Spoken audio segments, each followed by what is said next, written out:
Hey everyone, welcome back to Obscure Victories Gaming and our slow burn dynasty with the New Mexico Lobos. As you can see, we jumped to number 19 in the country after beating number 5 Clemson last week. Really great game. Our defense really stepped up, forced 3 turnovers, which hasn't happened yet, so that was great to see. But we're done celebrating that win. We're ready to move on to Arizona and our rivalry game with them. First things first, let's jump into recruiting. Alright, first thing I want to do, get visits out of the way. Get John Muse being a JUCO. I want to get him in as soon as possible. Against a rival is always a good thing. Marcus Bridges, same deal. Check and see how far ahead we are. And Matt Anderson, he's got a couple more scholarships. We're going to bring Matt in against number 22 Miami. That way we'll get a bump for playing a ranked team. Ray Mitchell, he's got some people after him. We're going to get Ray in against Miami as well. We get a bonus with Matt Anderson, so that works out well for us. Alright, now let's just check in, see how we're doing with everybody. Clint Johnson's coming to week 6. Continue to pull away by almost 500. However, Air Force does have a visit week 10, so we've got to lock him up early. I don't know what the likelihood of him signing with us is if he has a visit with Air Force, but hopefully we can get him to sign week 6. John Muse we just went over, Marcus Bridges, Sean Maxwell coming in week 6, we got him in early, but again he's got that visit with Old Dominion, so hopefully we can lock him up week 6, otherwise it might turn into a battle. Billy White, looks like a lot of teams are after him. We have the first visit, again it goes in our favor that it's a rivalry game, but that's about it. So we've got all these guys coming in week 6, hopefully we can play well and press them and sign all those guys, if not all of them, hopefully 2 or 3 of them. Matt Jones coming in week 6. Middle Tennessee has a week 13 visit, so that's not a for sure thing. Sean Johnson getting closer to visiting, but we continue to pull away by 150, so that's looking good. Richard Hancock again coming in week 6, but those other teams have those late visits, so I don't know what the likelihood is of signing all the guys we have coming in week 6. The only thing I'm hoping on is that it's a rivalry game, and that can a win in that game can impress them enough to sign. Matt Anderson we saw coming in week 9. Ray coming in week 9. Vince Whitaker, we got the lead. He's not close to visiting, but we're the only team with a scholarship, so feeling good about that. Johnny Turner, same thing. Daryl Harris, same thing. Daryl Burns, we got the lead. I'm going to pull 50 off him and get him a scholarship. Actually, I'm going to hold off on that. Andy Allen, we jumped up. Andy Allen, we're getting 180. David Finley, we're making some good ground. We got to get him a scholarship. We'll see where we can free up some points to get him a scholarship. Matt Allen, making really good ground. Ryan Waller, same deal. Charles Collier. And you know what? I think I'm just going to decide to put more points into Collier than Burns. So he'll get his points. Burns is going to drop down below Collier. Nick Williams, we're moving up 30, which is good. No scholarship on him. Houston does. We're probably going to have to wait till next week to try to get some points on him, because I want to get points on the John Parham. I'm going to move him up the board so we can make some good ground with him. Marcus Young, continue to make good ground. Brian Ziegler, I'm going to move Brian Ziegler down to the bottom. I think he's just the lowest priority. Nate McCullough, Isaac Simon, Jason Anderson, all making good ground. Brandon Brown, Aaron Johnson, 220 looking good. Jake Vincent looking good. All these guys are fairly new, so we're going to be gaining ground with them. Carlton Moore, -5. Siegel, Rose, Brandon Tyler, and then Ziegler. Alright, so everybody's looking pretty good. I'm going to see if I can pull some points off of somebody up here for now. Looks like John Muse we can. I want to take him off Bridges because somebody else has a scholarship on him. Same with Maxwell. Billy White's not an option. Matt Jones, no. Sean Johnson, I'm okay taking 100 off for now. And actually, I'm going to take the 100 off John Parham. I'm just going to invest 100 more into Finley. And I think we do need one offensive lineman. If it's going to be Billy White, maybe we hold off on these guys until we find out more of Billy White. We got Matt Allen that's moving up too. Okay, so that's good.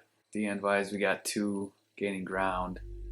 D-tackle's not a huge need, but all those guys are doing well. Outside linebacker is a need. Whitaker is an in-state kid, but he's not fast, so I'm going to drop him to 25. But Johnson would be a good get. Johnny Turner's got the speed, as does Carlton Moore. We have 9 cornerbacks on our board. It might be overkill, but that'll take shape here as we move forward. And Anderson's at safety. Kicker's looking good. We're going to need a kicker, so I'm going to add 100 to him. I like Waller with 300. Ziegler. All right, so I'm going to get 200 into Brandon Tyler. And then I just need to decide who's the biggest priority to get most of these points here. And I think I just want to run away with John Muse. I want to run away with these top guys here. Make sure they sign week 6. We have a big lead, so we can lock them up and then use those points elsewhere. All right, so I feel good about our board now. We got a lot of good players here, making a lot of progress on them. Some of them might turn into battles. We're just have to wait and see. But I feel good with how the points are distributed here, and we'll just have to wait and continue to see how it takes shape over the coming weeks. All right, with recruiting done, let's start scouting. All right, Phil Longo is the head coach. He took over last year at Arizona. Balanced run and pass. He's going to be more conservative, again, on long distance downs. Look for draws, look for screens and things like that. They're not going to go no huddle. Playbook is air raid. Defensively, got a 3-4. Again, balanced defending and running the pass. They're going to be more aggressive. Longo is a level 27 coach. You can see he's got some bonuses here. Calling timeouts, Coach Radames, and then they do start off hot in a rivalry game. So they got the advantage there to start the game. Defensively, they are coached by Eric Lewis. They are maxed out with the coverage, so that could be a challenge for our passing game. Offensively, they got Michael Johnson, level 14. The QB is going to gain a lot. Receivers, runners, and then they do have one for pass blocking here. So nothing too excessive. I think we can handle it. All right, defensively, they got right end Brandon Williams, 88 overall. Good speed, acceleration for D end. He's got the strength. He can tackle well enough. He's got the power moves, finesse moves, and block shedding to disrupt plays. Then his hit power is at 87, so he's going to be the strength of their D-line. Next, I've got cornerback Robbie Gray, 87 overall. Good speed, good acceleration. He's got the agility. His awareness is really good.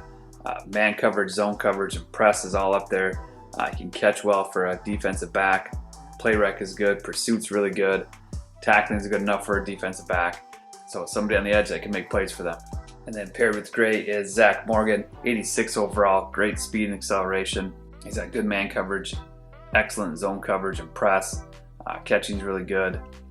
Play rec, pursuit is all up there. Again, tackling. So they got 2 corners that can really cause problems for us. And then at strong safety, they got Jonathan Davis, 86 overall. Great speed, great acceleration. He can tackle well. Zone coverage is really good. Man coverage might be down, but good enough for a safety. Play rec is good enough. Pursuit's good enough. So their defensive backfield is the strength of their defense, but their best defensive players on the defensive line. Offensively, their top players, tight end Kyle Sanchez, 87 overall. Good speed and acceleration for a tight end. We got to be ready to cover him. He's got good awareness.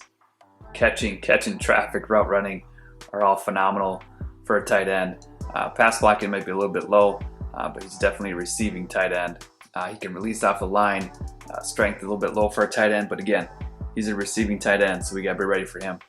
Then they've got their senior quarterback, Ed Evans, 86 overall. He's not going to be a threat to run at all, but his awareness is up there. He's got good throw power, really good accuracy, so we got to be ready to cover well.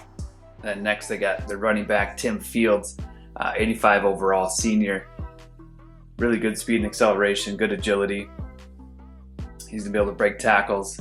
Carrying might be a little bit low for a halfback, but it's probably good enough. He's elusive. He's got good vision. He's got a stiff arm, a spin move, a juke move. We're definitely going to have to play solid defense to stop this guy. Also in the backfield, they got running back Daniel Rice, redshirt junior, 83 overall. Good speed, acceleration, really good agility.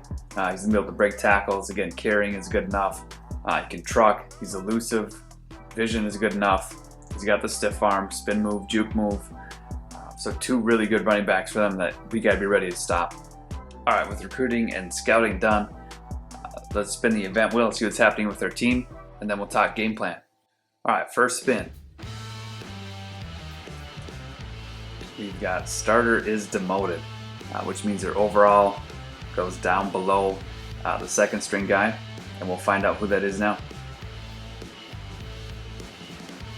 So our top wide receiver, which is Sanders, is going to drop below Blum, which really hurts our receiving core. All right, second spin. We got running back 1 injured. So that's going to be Lewis, but thankfully we've got Dukes and Kroll behind him. So that's not the biggest loss. I think that's something where the next 2 guys can fill that role. All right, so let's take care of those events now. We'll get Lewis off the depth chart, and then we've got to edit Sanders, so he is at 81. All right, so our wide receiver room gets shaken up. Where Blount is now our best. It doesn't change our depth chart at all, which is nice. But Sanders just kind of takes a hit to some awareness, some route running and catching. All right, next let's take a look at their depth chart, see if we can find any weaknesses, anywhere we can kind of take advantage of. So our quarterback looks like a really good pocket passer. I think if we get pressure on him, he's probably going to get rid of it quick, less likely to try to scramble for yards, but hopefully we can get pressure on him. We got 2 really good running backs here in Fields and Rice. Even their backup, Julius Evans, looks good, as does Will Sims. But these guys, these top 2 guys have speed, they got strength, they got jukes, they can break tackles, they can avoid tackles, so we got to be ready for them. Fullback doesn't really matter for most teams. Wide receiver wise was their strength last year, if you remember. This year they got a lot of young guys coming up, but it looks like they've got speed in these top 2 in Fisher and Carter. And Rogers looks like a solid one as well. Then they go to their tight ends and a freshman here. Tight end wise, again, their best player is Kyle Sanchez. Cooper behind him is solid, and even Robinson looks solid as well. On the line, they go 76, 75, 69, 73, 78. So I think D-line matches up well with their O-line. You know, we got Brandon Frederick at right end here. He's a 78 overall, so we got the advantage there. And then right tackle, they go 78. We've got Michael Williams over there at 77. So pretty even matchup on the line. Hopefully we can win more battles than not. Defensively, left end 81, right end 88. We saw Brandon Williams. D tackles look solid. And at linebacker, they go 75, 69, 70. So not a strength. Looks like their middle linebacker is fairly fast. No acceleration though. Right outside linebacker, decent. Then at cornerback, they got Gray and Morgan here we saw. And even, Travis McFadden and Robinson behind them. So solid at the cornerback position. Free safety of 77 and strong safety of 86 we saw. So I think we're probably going to have to lean on our run. Looks like they got solid defenders in the secondary. We're going to have to win the battle in the trenches. Kicker comes in at 77. Punter at 91, so those guys are decent. Kick returner is McFadden. Punt returner McFadden. And then their long snapper is Tyrone Whitaker. All right, so after scouting them, I think game plan wise, I don't think much changes. I like that we've got an even matchup. Looking at their secondary, looks to be the strength of their team. They've got 2 good defensive ends that I think could pass rush well. So I think we're just have to run the ball. I think we can gash them. Their linebackers didn't look like they were too good. So that plays well into our strength. And we'll have to pick and choose when we pass, just like we always do. All right, so that's going to do it for this episode. We recruited, feeling good about our recruiting board, making a lot of good progress with a lot of guys. Scouting Arizona, again, evenly matched team. You never know which way kind of the AI is going to take it. But I feel like we match up well. Running the ball is our strength, and that plays right into their defensive weakness. It's a rivalry game. We're on the road, so it's not going to be easy, but we're definitely up for it, and our previous games have prepared us for it. So we're prepared, we're ready. Until the next episode, keep gaming, keep growing, and keep celebrating those obscure victories. Game on.